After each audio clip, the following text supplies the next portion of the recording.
Next दोस्तों शुरुआत करते हैं आज के इस वीडियो को। स्वागत करता हूं हम सभी का इस चैनल पे। तो दोस्तों वीडियो की शुरुआत करेंगे आज के बहुत सारी खबरों के साथ में। बाजार की मूवमेंट किस तरह से रही है यूएस मार्केट की, इसको प्रॉपर्टी से देखेंगे एंड इसके साथ साथ और भी बहुत सारी खबरें हैं। शुरू करते हैं। आगे बढ़ने से पहले दोस्तों इंपॉर्टेंट अपडेट जो कि आप देख सकते हैं अपने स्क्रीन पे, ये एक व्हाट्सएप चैनल है और इस व्हाट्सएप चैनल के माध्यम से बहुत से आपके डाउट जो है वो क्लियर होंगे। मार्केट में कौन सी पोजीशन कैसे स्टैंड करती है, क्या टाइप्स हो रहे हैं, क्या बिजनेस एक्टिविटी हो रही है, सारी खबरें दोस्तों आपको इसी प्लेटफॉर्म पर मिलेगी जो कि आपके पर्सनल डेवलपमेंट के लिए बहुत इंपॉर्टेंट है। साथ साथ दोस्तों नेशनल इंटरनेशनल जितने भी लोकल डिवीजन की खबरें हैं जो कि स्टॉक मार्केट से रिलेट करती हैं, सारी आपको इसी प्लेटफॉर्म पर मिलेगी। और रही बात Q2 के नंबर्स भी शुरू हो चुके हैं, ये हम सभी जानते हैं, तो इसकी भी अपडेट आपको इसी प्लेटफॉर्म पर मिलेगी। तो करना क्या है, नीचे दिए डिस्क्रिप्शन बॉक्स में आपको इसका लिंक मिल जाएगा, लिंक पे क्लिक करें और इन चैनल को फॉलो करें। इसके साथ दोस्तों एडिशनल हमारा एक ऐप भी है और उस ऐप की अगर बात करें तो उसके माध्यम से आपको प्रॉपर गाइडेंस मिलेगी कि कौन सी पोजीशंस में कब एग्जिट लेना है, किस तरह से मुनाफा कमाना है, कैसे जाके होल्डिंग्स बनानी है। ये सारी अपडेट दोस्तों वीडियो के माध्यम से उस प्लेटफॉर्म पर मिलेगी जो कि आपकी पर्सनल डेवलपमेंट एंड आपके प्रॉफिट को इंक्रीज जरूर करेगी। इसलिए जरूर जाइए, ऐप को प्रोसेस के हिसाब से फॉलो करें। करना क्या है, नीचे दिए डिस्क्रिप्शन बॉक्स में आपको इसका लिंक मिल जाएगा, ऐप का लिंक पे क्लिक करें। सबसे पहले ऐप को डाउनलोड करें, डाउनलोड करने के बाद प्रोसेस को फॉलो करें, आगे की रणनीति को समझे जो भी वीडियो के माध्यम से वहां पे अपलोडेड है, क्योंकि हर दिन की प्लानिंग हम आने वाले नेक्स्ट दिन की प्लानिंग को लेकर सारी चीजें करते हैं, इसलिए इन चीजों को फॉलो जरूर करें। अब दोस्तों अगर बात करें तो यूएस मार्केट बीते हुए कल के दिन अगर हम बात करें तो बाजार का मूव किस तरह से रहा है, अगर स्पेशली यूएस मार्केट की अगर बात करें तो देख सकते हैं 0.47 पोजीशन के साथ क्लोजिंग 218 पॉइंट्स के आसपास की जंप हम कह सकते हैं। इसी के साथ दोस्तों अगर हम इस मार्केट को इस हिसाब से देखेंगे, मतलब बाजार की ग्राफ के हिसाब से अगर देखेंगे तो कोई खास रीजन या कोई खास वजह हमें नहीं देखने को मिलेगी, नॉर्मल बाजार देखने को मिलेगा। मगर इन बिटवीन अगर बात करें तो बहुत सारी खबरें हैं। और दोस्तों अगर नैस्डैक की बात करें तो देख सकते हैं नैस्डैक की तरफ से स्ट्रगलिंग देखने को मिली है। तो बाजार में बहुत सारी एक्टिविटीज हो रही है जिसके बिहाफ पे कहीं पॉजिटिव एंड कहीं नेगेटिव रिएक्शंस देखने को मिल रहे हैं। कुछ इंपॉर्टेंट फैक्टर्स हैं। अब दोस्तों अगर बात कर ले बेसिकली ट्रम्प की सरकार की कह सकते हैं आगे की नीति को लेके, तो दोस्तों देख सकते हैं अभी भी कहेंगे बाजार में जो चीजें देखने को मिल रही है यूएस मार्केट में अगर देखें तो अभी भी शटडाउन कंटिन्यू चल रहा है। मतलब अगर बात करें तो यहाँ पे अगर चौथा वीक होने वाला है, चौथा हफ्ता होने वाला है, लेकिन अभी तक देखें तो कोई प्रॉपर सॉल्यूशन हमें देखने को नहीं मिल रहा है।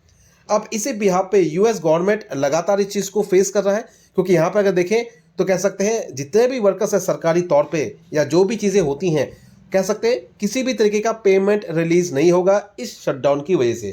कहने का मतलब है ना ही पेमेंट रिलीज होगा और ना ही इस पीरियड का पेमेंट कोई किसी एम्प्लॉयज को सैलरी के रूप में मिलने वाला है। तो ये कंसर्न पॉइंट जो है लगातार हावी होता हुआ नजर आ रहा है और इसी के चलते कह सकते हैं सड़कों पे लगातार प्रोटेस्ट हो रहा है बहुत बड़े लेवल पे जो कि ट्रम्प के खिलाफ है। अब रही बात बहुत सारी चीजें हैं, अगर इस चीज को बात करें तो बेसिकली ये जो कंसर्न क्रिएट अभी भी कहूंगा वोटिंग पीरियड जो चीजें चल रही हैं इस चीज को एंड करने के लिए कह सकते हैं अभी भी पैरामीटर हिसाब से पूर्ण बहुमत के साथ वोटिंग नहीं हो रही है, जिसके बिहाफ पे ये सारी चीजें शटडाउन को लेकर अभी भी कंटिन्यू है। अब देखना ये है कि ये आने वाले हफ्तों में किस तरह से चीजें कंडक्ट करती हैं, क्योंकि अगर यही शटडाउन जो है कंटिन्यू होता रहा तो कह सकते हैं बाजार को थोड़ा बहुत प्रेशर और भी झेलना पड़ सकता है, स्पेशली अगर हम यूएस मार्केट की बात करें। तो दोस्तों ये हो गया पहले फ्रंट की खबरें। अब दूसरे फ्रंट की अगर बात करें तो कह सकते हैं ट्रम्प एंड पुतिन के बीच में जो नेगेटिविटी है वो अभी भी इसी तरीके से बरकरार है, क्योंकि फिलहाल अगर देखें तो कह सकते हैं जो सीज फायर को लेकर जो बातें हैं उसको रिजेक्ट कर दी गई है रशिया के द्वारा। बेसिकली रशिया और यूक्रेन की अगर बात करें तो ये चीजें अभी भी इन कंटिन्यू है, जो कि ट्रम्प लगातार इस चीज को खत्म करने की कोशिश में है, मगर कह सकते हैं कोई सॉल्यूशन एक तरीके का नहीं मिल रहा है। रही बात दोस्तों ये भी एक बाजार को हैम्बरिंग जरूर कर रहा है, लेकिन कंसर्न पॉइंट ये है कि लगातार चीजों को प्रॉपर तरीके से अंडरगोन करना और इसके साथ साथ इसका प्रॉपर सॉल्यूशन ढूंढना, क्योंकि अगर हम बात करें फिलहाल रशिया यूक्रेन तो है ही मामला, इसके साथ ईरान और इजराइल को लेके भी मामला जो है अभी तक ऐसे का वैसे ही है, क्योंकि यहाँ पे जो मेन कंसर्न है वो है हमास को लेके। और दोस्तों इस चीज का अंदाजा हमें एक स्टेटमेंट से लगा सकते हैं, देख सकते हैं यहाँ पे देखने को मिलेगा ट्रम्प की तरफ से क्या वार्निंग दी गई है। हमास को इस तरह की वार्निंग दी गई है, fast furious and brutal response as US push next phase of Gaza trust. तो ये चीजें भी हमें देखने को मिली है। तो समहाउ देखें तो मिडिल ईस्ट में भी कंसर्न पॉइंट है, रशिया यूक्रेन में भी कह सकते हैं अभी तक फिलहाल कंसर्न पॉइंट देखने को मिल रहा है। और इसी बीच टैरिफ को लेके भी यूएस एंड चाइना का बीच में एक तरीके का कोल्ड वॉर चल रहा है। तो ये सारी खबरें हैं जो कि बाजार को थोड़ा वॉलेटाइल जरूर कर रही है, लेकिन इन बिटवीन अगर देखें तो इंडियन मार्केट की अगर बात करें तो यहां पे इतना ज्यादा नेगेटिविटी इसका असर के रूप में देखने को नहीं मिला। रही बात जो भी बिजनेस हो रहा है बेसिकली इंडिया की अगर बात करें तो ज्यादातर जितने भी पोजीशंस मार्केट में हम होल्ड करते हैं उन सभी पोजीशंस की अगर बात करें तो ज्यादा से ज्यादा इन हाउस कंजप्शन बेस ही हैं वो सारे प्रोडक्ट्स। बेसिकली चाहे हम बात कर लें डिफेंस को लेके, वो भी एक है हमारा इंडियन मार्केट से देखें तो डिफेंस सेक्टर भी अच्छा मूव कर रहा है। इसके साथ अगर देखें तो इलेक्ट्रॉनिक सेगमेंट जिसको मैन्युफैक्चरिंग सेगमेंट कहते हैं वहां पे भी चीजें बेहतर है Indian prospective point of view से अगर देखें। हाँ, थोड़ी बहुत ऊपर नीचे चीजें जरूर होती हैं जो कि बाजार का एक पार्ट है, इसलिए इतना कहूंगा नजरें हर एक खबर पे होनी चाहिए, लेकिन स्पेसिफिकली देखें सिलेक्शन के टाइम पे पूरी प्रॉपर कह सकते हैं गो थ्रू होना चाहिए, चाहे वो फंडामेंटल बेसिस पे हो चाहे एग्जिस्टिंग रिकॉर्ड और फ्यूचर प्लान्स को लेके हो। अब दोस्तों जो नेक्स्ट सेगमेंट है गोल्ड एंड सिल्वर सेगमेंट, यहां पर अगर देखें तो दिवाली वाला सीजन भी खत्म हो चुका है, मतलब कह सकते हैं फेस्टिवल सीजन ऑलरेडी खत्म हो चुका है दिवाली के साथ। अब जो है आने वाले लगभग 1-2 इवेंट और हैं, जैसे कि क्रिसमस की बात कर लें या फिर अदर जो कि छठ पूजा की बात करें, इस तरह की एक्टिविटी अभी फिलहाल रहना बाकी है।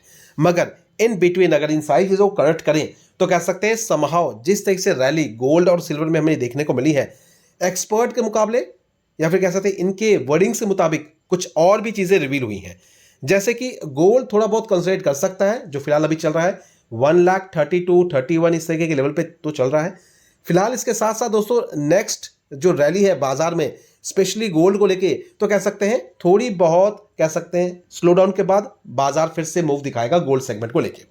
इसके साथ अगर हम सिल्वर की अगर बात करें, चांदी की बात करें तो यहां पे 2026 में कह सकते हैं बहुत ही जबरदस्त मूव आपको देखने को मिल सकता है। सिल्वर को लेके एक्सपर्ट का यह भी मानना है, आप देख सकते हैं after a spectacular year for a billions analyst expert gold to consider before resuming in expand uptrend while silver could outpace the yellow metal in 2026। जो कि सिल्वर है वो गोल्ड को भी काफी पीछे छोड़ जाएगा तेजी के मामले में। एंड जो ये तरीके का एसेट्स हमने अभी फिलहाल पोजीशंस बना रखी है अनसर्टेनिटी की वजह से रहेगी गोल्ड में और सिल्वर दोनों में तेजी, क्योंकि कह सकते हैं ट्रम्प की नीति की वजह से अभी तक बाजार जो है या फिर इंटरनेशनल मार्केट पूरे ग्लोबल मार्केट की अगर बात करें स्टॉक मार्केट के लिहाज से वो अभी भी कहूंगा स्टेबल नहीं है। तो जब तक ये अनस्टेबिलिटी चलेगी तब तक गोल्ड एंड सिल्वर में मूवमेंट रहेगी। और दोस्तों देख सकते हैं ये सारी स्टेटमेंट आपको देखने को मिल जाएगी जो कि रिकॉर्ड ब्रेकिंग आज मतलब कह सकते हैं इस ईयर या इस साल की जो हमें देखने को मिली है मेटल सेगमेंट के अंदर में, जहां अगर देखें तो आने वाले प्रोजेक्शंस को लेकर जो 2026 की अगर बात करें तो देख सकते हैं वाइल सिल्वर में emerge as a stronger performance in 2026 ऐसा मानना है रिसर्च कंपनीज। बेसिकली देख सकते हैं Kunal Shah vice president and head communities research eight Nirmal and bank communities, तो कह सकते हैं इस तरीके की प्रेडिक्शन हमें देखने को मिलने वाली है। रही बात कंसर्न पॉइंट फिर से कहूंगा ऑन गोइंग इश्यूज जो कि यूएस में भी है और पूरे ग्लोबल में भी है, जो कि सबसे बड़ा है वो है टैरिफ का कंसर्न। बने रहिए जो भी आपके पास पोजीशंस है, इनफैक्ट गोल्ड की बात कर ले या फिर हम सिल्वर की बात कर लें। नेक्स्ट दोस्तों अगर बात करें तो देख सकते हैं ओला इलेक्ट्रिकल मोबिलिटी, बहुत से सवाल है इस कंपनी को लेके, बहुत से लोगों की तरफ से सवाल ये भी आते हैं कि ये सही समय इसमें पोजीशन बनाने को लेके। तो दोस्तों कहूंगा कभी भी किसी भी पोजीशंस में या किसी भी स्टॉक्स में अगर पोजीशन बनानी होती है उससे पहले कंपनी को प्रॉपर तरीके से डिटेल जानना जरूरी होता है। इस कंपनी की बात करें तो देख सकते हैं लास्ट ट्रेडिंग में तो कह सकते हैं लगभग 3% गिरावट है, लेकिन ये कंसर्न पॉइंट नहीं है जो कि गिरावट है। गिरावट का कंसर्न पॉइंट नहीं है, कंसर्न पॉइंट है बेसिकली इसकी बिजनेस एक्टिविटी को लेके। अगर यहाँ पे इस कंपनी के नंबर्स को हम ऑब्जर्व करें जून कैटेगरी हिसाब से अगर देखें, हालांकि सितंबर महीने के नंबर्स अभी डिक्लेयर नहीं हुए हैं, लेकिन जब भी डिक्लेयर होंगे प्रॉपर डिटेलिंग इसके बाद यहाँ पर भी हम जरूर करेंगे। सेल्स में देख सकते हैं जून कैटेगरी में 6,828 जो कि लास्ट क्वार्टर में देखें तो 611 और एक साल पहले की बात करें तो लगभग 1644। प्रॉफिट्स की अगर हम बात करें तो प्रॉफिट्स में भी आपको काफी चेंज नजर आएगा। हालांकि नेगेटिविटी जो देखें तो पहले माइनस में था 870 करोड़, 870 करोड़ का लॉस था जो कि अभी 428 करोड़ देखने को मिला, लेकिन अभी भी लॉस में है। इसके साथ कंपेयर करें जो कि इससे पहले एक साल पहले लगभग 347 था। तो कहने का मतलब है अभी भी कंपनी माइनस में ही है, ब्रेक इवन पॉइंट तक भी अभी नहीं पहुंची है। अब इस क्षेत्र में क्या करना चाहिए आप सबको अच्छी तरीके से पता है कि हम क्या करेंगे। फिलहाल बेसिकली प्रोमोटर्स की होल्डिंग आप देख सकते हैं सबसे कम मात्र 36%, एफआई की होल्डिंग देख सकते हैं 3.24, DIs की बात करें तो देख सकते हैं 6.78। और सबसे बड़ा कंसर्न पॉइंट जो कि अलर्ट पॉइंट है वो है बेसिकली पब्लिक की होल्डिंग जो कि बहुत ज़्यादा है, 48% करीब। तो आप सभी जानते हैं दोस्तों, जहाँ पे पब्लिक की होल्डिंग ज़्यादा हो जाए वहाँ पे आपको क्या करना चाहिए। तो ध्यान रखें, इन सारे कंसर्न पॉइंट्स और इन सारे डेटास को ज़रूर वेरीफाई करें। सिर्फ फ्लैश हो रही है न्यूज़, सिर्फ कह सकते हैं न्यूज़ चैनल पे इसके बारे में डिस्कस किया जा रहा है या फिर सोशल मीडिया प्लेटफॉर्म पे इसके बारे में प्रॉपर डिटेलिंग की जा रही है, तो इसका मतलब ये नहीं है कि कंपनी भी बेहतर है। ध्यान रखना है, स्टडी करें अपने लेवल पे सारी चीज़ों को वेरीफाई करें, उसके बाद ही किसी तरीके का एक्शन दें। तो चलिए दोस्तों, फिलहाल इन सारी अपडेट के साथ वीडियो को यहाँ पे अभी फिलहाल वाइंड अप करते हैं। लेकिन इतना जरूर कहूंगा दोस्तों, किसी भी तरीके के पोजीशंस बनाने से पहले प्रॉपर डिटेलिंग कंपनी के बारे में करना जरूरी है, जो कि इस चीज को फॉलो जरूर करें। एंड जुड़ना चाहते हैं हमसे, नीचे दिए रिस्पॉन्स में आपको लिंक मिल जाएगा व्हाट्सएप चैनल का भी और हमारे ऐप का भी। दोनों पे क्लिक करके फॉलो कर सकते हैं, ऐप को डाउनलोड करके आगे की रणनीति को समझ सकते हैं, जो कि डेली की प्लानिंग के हिसाब से चीजें होती हैं।